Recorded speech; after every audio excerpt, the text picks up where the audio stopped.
Happy International Batman Day, everybody. It's Dwight here again with you on The Broken Brain. Today, just a quick episode to talk a little bit about Batman. You may or may not, probably may not, know that the very first Batman Day was apparently celebrated on July 23rd, 2014, which was the 75th anniversary of Batman existing. If you didn't know that, that's fine. Don't worry about it.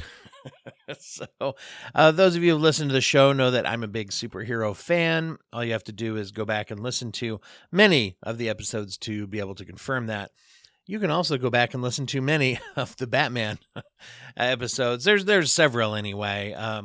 Long time ago, we talked about how Batman needs some trauma therapy. Then recently again talked about how in Matt Reeves' The Batman, the most recent film adaptation, live action, in the episode titled The Batman Has the PTSD, Sharon Blady and I talk quite a bit about that. As we also talk about the Batman comic run, The Three Jokers, a 3 or 4 issue comic run that was a very interesting thought experiment, and would be really interesting to see that depicted other ways too. But it's great as a book. I would recommend it. So, if you're a Batman fan, you'll probably like this. If you're not, I don't know. You might want to skip on. But it's up to you how you want to expose yourself to the world and the popular culture around you. What I did to prepare for this episode is I put out the call to all the fandoms and geekdoms and nerddom places where I could think of. I posted in a couple of podcasting forums, as well as the Great Geek Refuge group, which is a wonderful Facebook group that is anti-gatekeeping and anti-toxicity in their fandom, and also have a great series of podcasts. If you look up Great Geek Refuge, especially At the Diner and some other shows that they have. Also, over at Paprika, which I mentioned before on the program, Daryl Mansell's wonderful group, also very anti-toxicity that you're going to find on the web for fandoms and such.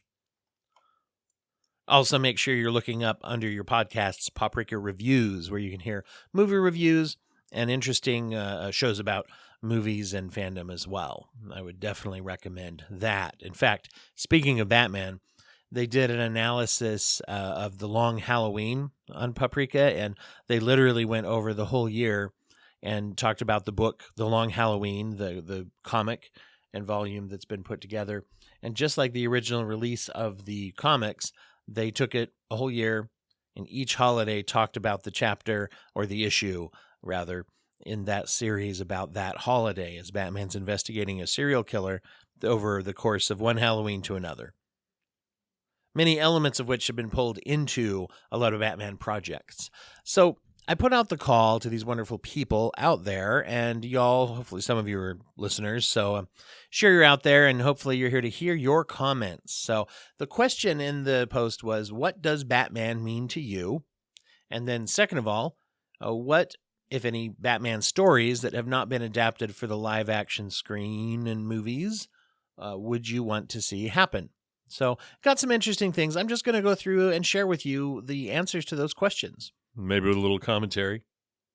First off, Patrick O'Connor, he shared these answers. I'm a big Batman fan, not 100% sure what he means to me. I would love to see a film set early in Batman's career that opens with a Mafia commission-style meeting consisting of Falcone, Maroni, Thorne, Cobblepot, Zico, and Zionis discussing frustrations related to Batman. Have Strange, Quinn, and Crane are currently employed at Arkham. Dent is still DA. Not really sure where that would go, but I'd like it to be in the early days before the more freaky villains come about. So, interesting thought there. A lot, I will say, my experience is a lot of the Batman movies have been set in the early part of his career, and this would definitely be an interesting take on early in his career that would be reminiscent, I think, of Year One. Year One's another Batman classic that has been, let's be honest, used as the roots for a lot of different things. This making it more focused on the Mafia. Batman versus the Mafia is a very interesting thing that's a subject of a lot of the comics that you haven't seen as much in the movies. Veronica Edutrix Jones said Bats is the most film noir hero, so he is my favorite. My favorite Bat story is Killing Joke. Very dark story with the Joker. It has been made into an animated movie. Many Batman fans feel like it's a crummy animated movie, that they added all sorts of weird things that they didn't need to, that were not part of it. For those of you familiar with how in some of the comics, after a certain point, Batwoman plays the role of Oracle, at least for a while she is either permanently or in recovery from, depending on which line you're reading, a paralysis, a partial paralysis or semi-paralysis from damage to the spine. That came from the Joker choosing to shoot her in the spine in a way that wouldn't kill her, but would leave her paralyzed, as a way to torture her father, Commissioner Gordon, as well. So that comes from the Killing Joke, and that sets up a whole bunch of things. Daryl Mansell, the Seed himself, the king and organizer of the Paprika Network, shared these thoughts. Batman has meant a lot to me over the years. I find a story of one man fighting a hopeless cause a somewhat romantic notion. Like Veronica said, it works best when it's viewed as a noir story, and the layers the writers and artists have weaves into the chapter is a testament to imagination and wonder. Part 2, still waiting for a proper Court of Owls adaptation. And I'll tell you, me too. The Court of Owls is wonderful, wonderful villains. It's like the Illuminati of Gotham City, if you're not familiar. I actually have a Court of Owls mask hanging on my wall. If any of you watch the videos of the podcasts over on the Patreon, you've seen it hanging up over my shoulder, over on the wall there. So, very, very interesting take on it when you say fighting a hopeless cause, which is very interesting because there's no way Batman's really going to be able to solve all the problems in Gotham. One of the things that comes up a lot is people criticize the fact that he goes out and uses his fists and is detectiving for vigilante justice, and instead of using his millions and billions to help. Well, if you are a true Batman fan, you know that from the comics, that is addressed. He does use his millions and billions for charitable work and for helping the police and for different things in Gotham. One of the problems with that, which is addressed in the newest movie, The Batman, is massive corruption to where those in power in Gotham simply can't be trusted. It's just another prong in a multi-pronged attack that he uses. So, Antonio Palacios, who's the host and creator of the Cult-Worthy podcast, shared this in a podcasting group. When I was a kid, Batman was my favorite. Now I'm a little weird on him being an ultra-billionaire, but only caring about Gotham. Meanwhile, Tony Stark fights for the whole world. I would love to see the Clayface epic from the Batman, the animated series, Feet of Clay, be made into a film. I will say that there's so much in Batman the Animated Series to be mined and used that absolutely, you see a couple of those pop up, just like the Court of Owls pops up in a couple of these as well. Interesting, going back to that challenge that I didn't realize this comment was right here. I would have made that comment there about his billionaire status, and it is interesting that he's very, very focused on Gotham. So it's an interesting point. I like it. John R. Brooks. Batman is maybe my favorite comic character. I've loved his stories since I was a kid. I would love to see the Black Glove in Batman Inc. in live action. You know, that's one I'm not as familiar with, but Batman Inc., I have read some of those comics as well, where Batman essentially franchises out into the world. And I think it's Knight and Squire are the Batman and Robin of England in that. It's touched on in the latest run, or one of the recent runs called Batman the Detective, which takes place soon after actually the death of Alfred and Batman questioning who he is, and some very, very interesting villainy from a very, very interesting villain named Equilibrium. But one of the things that touches on is Batman's attachment to and involvement in international areas, how he has gone around the world and set up heroes to fight for them. So I guess that actually kind of goes back to Antonio's point as well a little bit, is that you do have some storylines where he branches out beyond Gotham, but very interesting to see how he's got medical care set up in the UK if it's needed for him or for someone else, and secret mobile Batcave type headquarters, as well as these other people he's helped to install into the hero roles in other countries. Very interesting.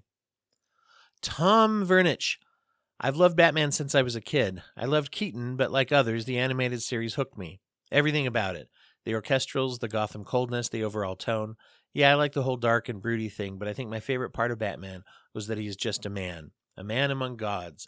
Gods that are scared of him. They know he knows. That's a very interesting thing in the DC universe.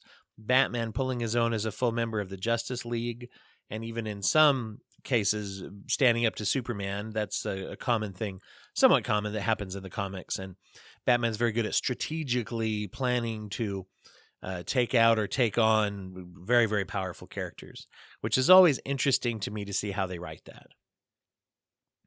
A colleague of mine, Mike Fitch, who has been on the program quite a bit, not for a while now, but he's a professional counselor that I've worked with and around for a long, long time. I've enjoyed Batman movies and the animated series, but I've never been a huge Batman guy. I'm more into the X-Men. That being said, I'm okay with the stories that they have put on the screen. I only wish Arnold could be in every Batman movie, lol. Thinking about it, I actually enjoy the original TV show from the 60s the most with Adam West. The zaniness and absurdness of the characters was great. Although I enjoy the newer movies, they're quite dark. On the latest movie, I didn't really enjoy how they made Batman not completely invulnerable and saw him take some hits. I'm not sure if Mike is saying I didn't enjoy how they made him not completely invulnerable. I think he liked how he took some hits, is what he's saying. Sorry, missing word there somewhere. Sorry, no less comments all over the place, but these comments usually do this to me. Okay. Yep, a little all over the place, Mike. I wasn't sure what you were saying. I will say that one of Batman's superpowers is that he is fairly invulnerable. No one ever talks about that. It's like a superpower that's not mentioned, a kind of narrative superpower, plot armor. Obviously, that is there.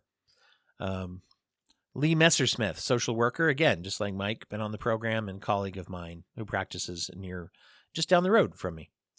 I love The Dark Knight. That's the series that really pulled me in. The emotion, and it's Christian Bale. There you go.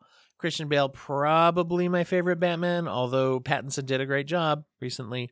And to be honest, anybody who's picked up that role, I've found some good things about their performance, I think. Even Clooney, he did his best. He was working with some weird material, let's be honest.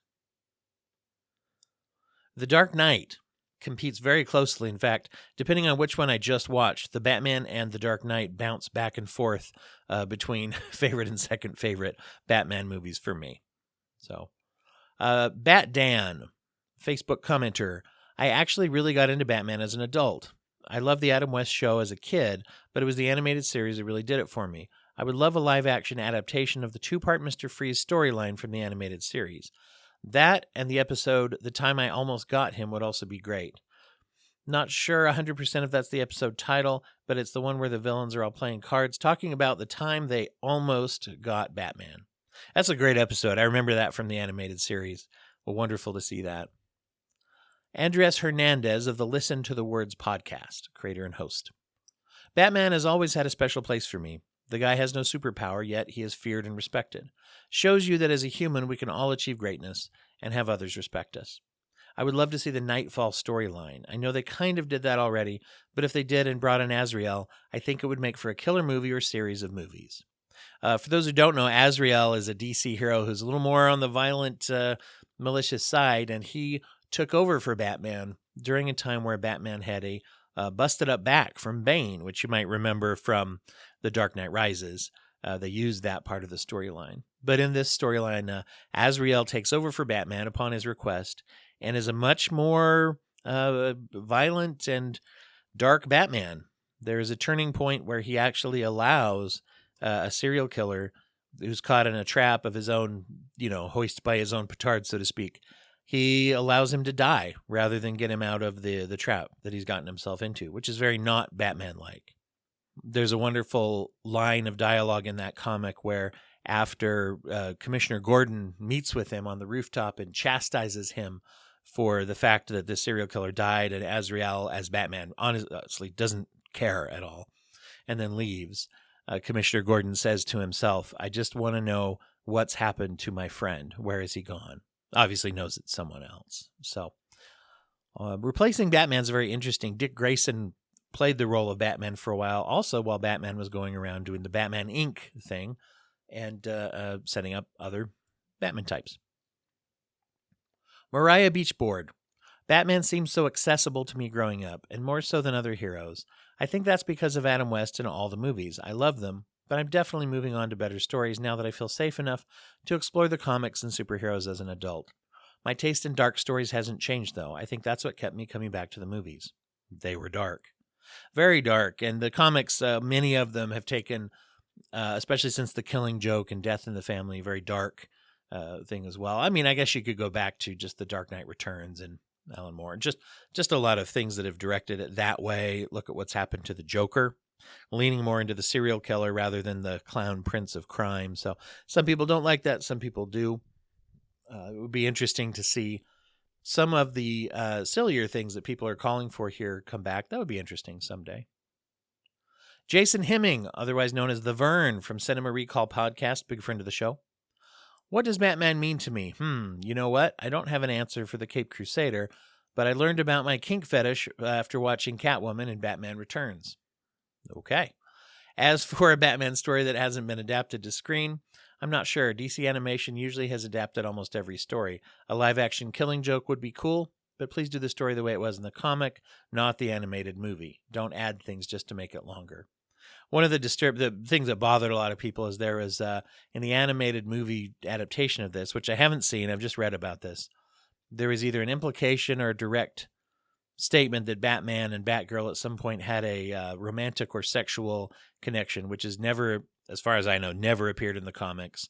It's much more of a parental overseeing, you're my buddy's daughter kind of a thing, and that definitely is not in The Killing Joke. So there's things that they added there that have really bothered people. Rob Maynard of the Reels of Justice, and this is Rob, Ben Haslam, and Ryan Luis Rodriguez, rather, that are coming up, are all friends of the show from the Reels of Justice podcast, and they're going to finish us out here. Rob tells us, the Batman stuff I generally like is the humorous stuff. 60s series, Brave and the Bold, Lego Batman. Batman is so dark and serious of a character that is ripe for comedy. I don't think I want a live adaptation or remake of those, though. Let the kids have their emo the Batman. I'll stick to Batman and Robin in the animated series.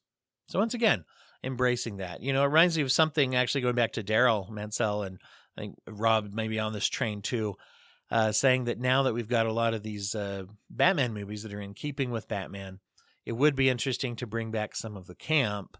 But also, you know, one of the outlets for that is Superman. We've got a dark history of Batman movies. It would be interesting to see the bright, hopeful, optimistic Superman that we see in the comics, which is where Superman really has some room to be more interesting. But animated series, definitely. Not as big a fan of Batman and Robin. The 60s series I do remember watching as a kid, and it would be interesting to bring back some of the campiness. Let's get Batman and Superman and Robin playing tennis together like they are in some of the comics. Google that tennis cover page, tennis, Superman, Batman, and Robin. There's also plenty of others of them playing some sports together, which it seems like Superman would have an advantage. Ben Haslam, I've always liked Batman for how human he is. This is a man with a broken past that doesn't want anyone else to have to experience. But he's careful and methodical in the way he goes about it. Give him some time to prepare and he can find a way to overcome pretty much any superpowered threat out there, even though he doesn't possess any powers himself. It's those two elements that I think exemplify when Batman is at his best. It makes his stories more interesting and relatable than anything involving a godlike Superman could ever get to for me. I don't know that I have any original ideas of where I want live-action Batman to go, though I am very excited for whatever Matt Reeves has in store for us, as his first effort was fantastic. But I do think the closer we skew towards reality, the better the stories will be. I've read some suggestions that the story could center around the Court of Owls, which I wasn't familiar with at first, but the more I read, the more potential I thought it had. Something that drifts more towards fighting back against the horrors of human nature, as opposed to something like Mr. Freeze, are the Batman stories I think would be very interesting, especially in our current dark political climate. And I will say, I thought one of the strengths of Matt Reeves' adaptation recently was that he did seem to touch on some of the issues and even push against some of the darkness. If you look at the end of that movie, no spoilies, I won't. But as far as Batman's focus and actually doubting his own self and what he's doing. Ryan Luis Rodriguez says, I would love to see The Court of Owls just because it leans into the whole paranoid thriller element of Gotham. But most importantly, I want to see a faithful adaptation of No Man's Land. It's probably not feasible in live action just in terms of scope, but it's my favorite crossover in comics canon. I love Batman because he can be broken, but he has an unwavering sense of basic morality. He also pushes away anyone he cares about, and I can relate to that in a palpable sense. Batman is definitely flawed in that area. In, I believe it's Hush, the real classic story, they really delve into the romance between him and Catwoman, which periodically they do. There's even a line of comics, Batman and Catwoman, that came out recently where you're looking at later in life after they've been married and their daughter has taken up the mantle of Batman. But very interesting here where he looks, I'm not familiar with No Man's Land, so that's one I'm going to have to check out. Well, a happy Batman Day, everyone. I hope this has been a little bit of fun to go down the Gotham Road to the Bat Cave, so to speak, and analyze some things about Batman. Once again, if you haven't listened to our Three Jokers episode or The Batman Has the PTSD, they're a lot of fun, and I think delve into some interesting areas of Batman. So I hope you'll get out there and read or watch something Batman related today or this week. Love y'all. Thank you for listening. Bye-bye.